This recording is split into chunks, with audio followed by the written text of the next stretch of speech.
ming Polgam sunga yang na kisai kipolna nam ton mama tote laka Mema Baptist Convention ami malina teng som le teng guk fa kipa yang na kipolna laka atampen ingin nak dijam tehi to sunga apoi chu convention som le kia kiomina Terim Baptist Convention pen kolam pupin untuk ina turuni leko koma kepanina convention som regiat te laka kidelina hasil polbi kamle mina madingin ma pangdingin atopan ongte onsehi ulang masanoming Terim Baptist Convention adin teina tang chu tampi takna nakidap kaina kolbu khaw hina hi zong thau hui thau tangmaya hitale hitui tampi tak akisu ketjangin man tampi akipya ketjangin Terim Baptist Convention apiang hi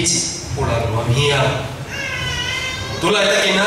TBC wam sunga polpi som sagi ledli kipaina ammi malina tur som nival kipahi imakai tena TBC tubul pudingin pasien zat minam ji pidalai fat masalian ni nekwa nanatel khia iun tom thuzong Hilowina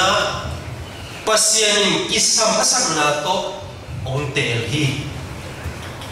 bang ding ongtel hiam chile ama naset na sunga ki helding ongtela bang teng se ding ongtel hiam ichi takte Terim Baptist Convention apian na atin na hang tampi telaka gam thak naset na no ding mission na se Tulai takina kol pile tamu kikala mission field te hi zone izang kong kima hitale paletwa kamdong mission field so ni pa kineya tope seblo papo to mission gam tak na sen dingin pasien unte hi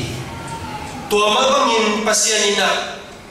leitung to kilom kitwa igami leito kilom kitwa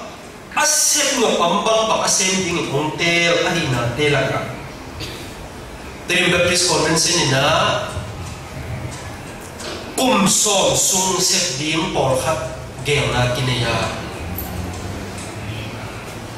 tulai ka ipungpi izumpi Terim khopia sangmang kopto pana Terim bolpu ina tunin Tule zakwale so do bakani khatnin telim ongtunga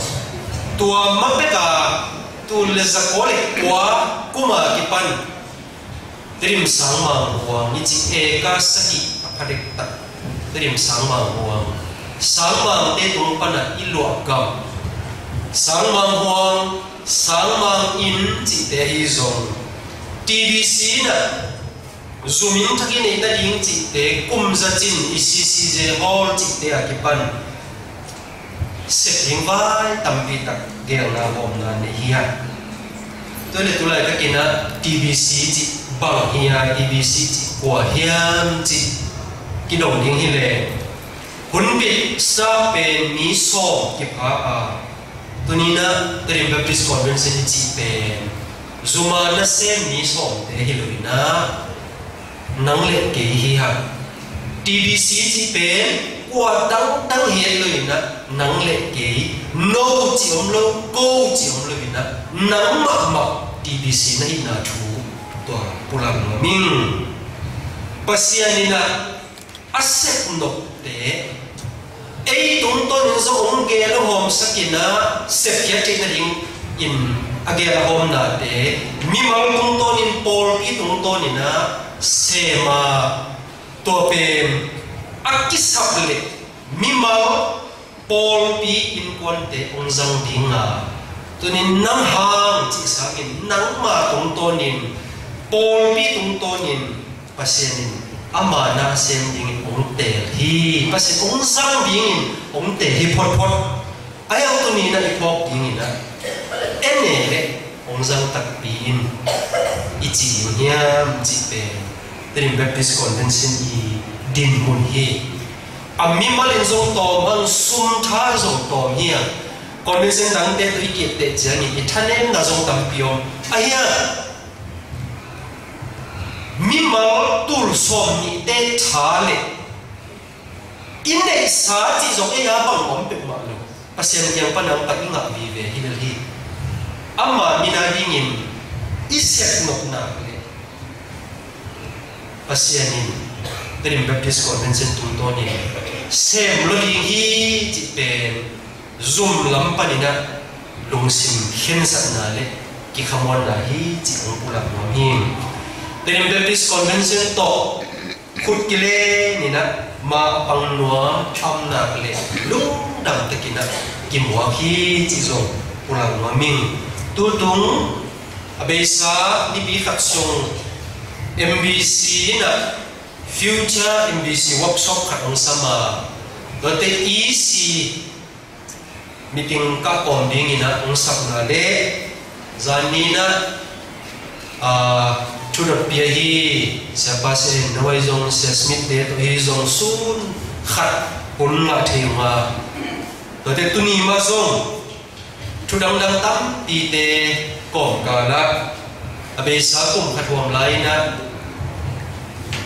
I kalaji su Paul Pikem sapa sa sumpi ordination anga tina ding lai khang na to ki zuina inlam ordination vai chi pen biang na chua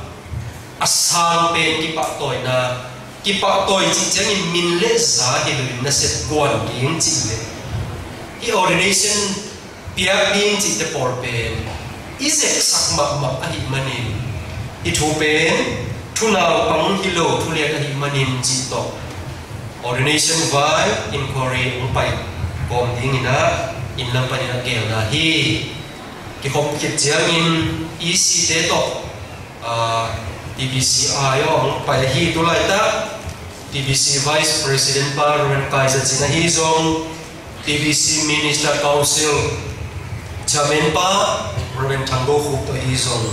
isi teng baitang kimuna ne kom thi ni manin nomhang ka thukum nom na koi am ta le gam sum gam ko am ta le in lam am ta le tulai ta kina biakin to nuam taka tu hi tia da biak piang na inei ma pangin biakin chi zo om nai lo hi ta le den te nai na chi kha kan sa ta mo chi ba ilom te por khat ma zo alung ko na thu tam pi ta ko mai manin akimuthei na te sangina akimuthei lo hi ilong sinunga sutna bom to in tu tadina imakai masatena ibyak pasien to anak kichiam na anak ki ap na le an iki khamon na pe pasien ama na sending ute ipun puthi e lam panen o to pa ong zango ke tung tonin Paul pi tung tonin ong zango chi e lam pana thu kiek na pen to pan ong lamin ton to ai manin long sim pum pi khamin ta na tha sani na to pa ding kam le mina ma ding ba pang ni chi to pa mai le tunin ti ko mi pi le maya akitam ni to pa na ta tin tu pang pe hen